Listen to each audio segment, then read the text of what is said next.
এজনী প্ৰতিভাৱান প্ৰাণোজ্জ্বল ছাত্ৰীৰ নিমিষতে হেৰাই গৈছিল জীৱন। এটা নৰপিশাচৰ দাৰ উপৰ্যুপৰি খাপত নিথৰ হৈ পৰিছিল নন্দিতাৰ শৰীৰ। অৱশেষত 4টা বছৰৰ পাছত ন্যায় লাভ কৰিলে নন্দিতাৰ দুৰ্ভগীয়া পিতৃ-মাতৃ। মহামান্য আদালতে দিলে ৰাজ্য কঁপাই যোৱা ধেমাজিৰ মৰিধল মহাবিদ্যালয়ৰ ছাত্ৰী নন্দিতা শইকীয়াৰ নৃশংস হত্যাকাণ্ডৰ চূড়ান্ত ৰায়দান। ধেমাজি জিলা সত্ৰ ন্যায়াধীশৰ আদালতে সেই হত্যাকাণ্ডৰ পাষাণ হত্যাকাৰী ৰিণ্টু শৰ্মাক মৃত্যুদণ্ডৰে দণ্ডিত কৰে। সমগ্ৰ ৰাজ্যবাসীক কঁপাই যোৱা ধেমাজিৰ মৰিধল মহাবিদ্যালয়ৰ প্ৰতিভাৱান ছাত্ৰী নন্দিতা শইকীয়াৰ নৃশংস হত্যাকাণ্ডৰ সুদীৰ্ঘ 4টা বছৰৰ পাছত ন্যায়ৰ মুখ দেখিলে নন্দিতাৰ দুৰ্ভগীয়া পৰিয়ালে।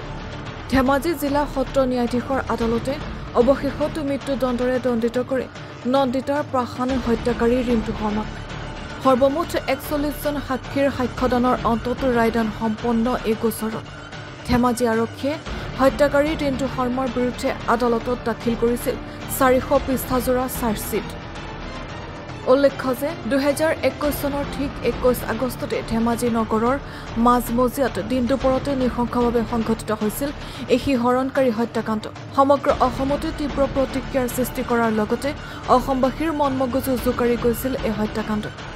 দুচকুত সহস্ৰ সপোনকে ঢকুৱাখানাৰ পৰা আহি ধেমাজিৰ মৰিধল মহাবিদ্যালয়ৰ স্নাতক প্ৰথম বৰ্ষত অধ্যয়ন কৰিছিল ঢকুৱাখানাৰ নৱ কাঠৰবাৰী গাঁৱৰ বাসিন্দা নবীন শইকীয়া আৰু জোনালী শইকীয়াৰ জীয়ৰী নন্দিতা শইকীয়া। মহাবিদ্যালয়ৰ পৰা সহপাঠীৰ সৈতে ঘূৰি অহা অৱস্থাত ৰিণ্টু শৰ্মা নামৰ এই পাষণ্ডটোৱে ধেমাজি নগৰৰ মাজমজিয়াত দিন দুপৰতে এখন চোকা দাৰে পৰিকল্পিতভাৱে আক্ৰমণ কৰিছিল নন্দিতা শইকীয়া। লগতে আক্ৰমণ কৰিছিল তেওঁৰ সহপাঠী কস্মিনা দত্ত আৰু কস্মিনা দত্তৰ পিতৃ দেৱ দত্ত। নিয়তিৰ ওচৰত হাৰ মানি 25 আগষ্টত শেষ নিশ্বাস ত্যাগ কৰিছিল নন্দিতাই। নন্দিতাৰ অকাল বিয়োগৰ পাছতে এই গোচৰ ফাষ্ট ট্ৰেক আদালতত চলাব বুলি ঘোষণা কৰিছিল অসমৰ মুখ্যমন্ত্ৰী হিমন্ত বিশ্ব শৰ্মাই। সেইমতে চলিছিল গোচৰৰ প্ৰক্ৰিয়া। 4 বছৰীয়া সুদীৰ্ঘ আইনী যুঁজৰ অন্তত নন্দিতাৰ হত্যাকাণ্ডৰ এই চূড়ান্ত ৰায়দান প্ৰদান কৰে ধেমাজি ন্যায়িক আদালত। ৰিণ্টু শৰ্মাক মৃত্যুদণ্ডৰ ৰায়দান দিয়াৰ লগে লগে এতিয়া ৰাজ্যত উঠিছে প্ৰতিক্ৰিয়াৰ জোৱাৰ। অপৰাধ যিমানে গম্ভীৰ হয়, যিমানে গধুৰ হয়, তাৰ শাস্তিও সিমানে গম্ভীৰ হ'ব লাগে। এই উদ্দেশ্যৰে আজি 4টা বছৰে মই নন্দিতা শইকীয়া আৰু তেওঁলোকৰ বাকী 2জন জখমীৰ হৈ পিনে ওকালতি কৰি আহিছিলোঁ। আৰু আমাৰ উদ্দেশ্য এটাই আছিল, যিহেতু অপৰাধ গম্ভীৰ, গতিকে ইয়াৰ শাস্তিও হ'ব লাগে গম্ভীৰ। আৰু তাৰ পৰিণতিত আজি মাননীয় আদালতে চূড়ান্ত ৰায়দান কৰি ৰিণ্টু শৰ্মাক ভাৰতীয় দণ্ডবিধি আইনৰ 302ত মৃত্যুদণ্ডৰে দণ্ডিত কৰিছে। আজি নন্দিতা শইকীয়াই ন্যায় দিছে। মই নন্দিতা শইকীয়াৰ মাক আৰু ন্যায়ালয়ে যি প্ৰদান কৰিছে তাত আমি সন্তোষ হৈছোঁ। আমি চৰকাৰলৈও ধন্যবাদ জনাইছোঁ, অধিবক্তাসকললৈও ধন্যবাদ জনাইছোঁ, যাতে আৰু এনেকুৱা ঘটনা নহয়।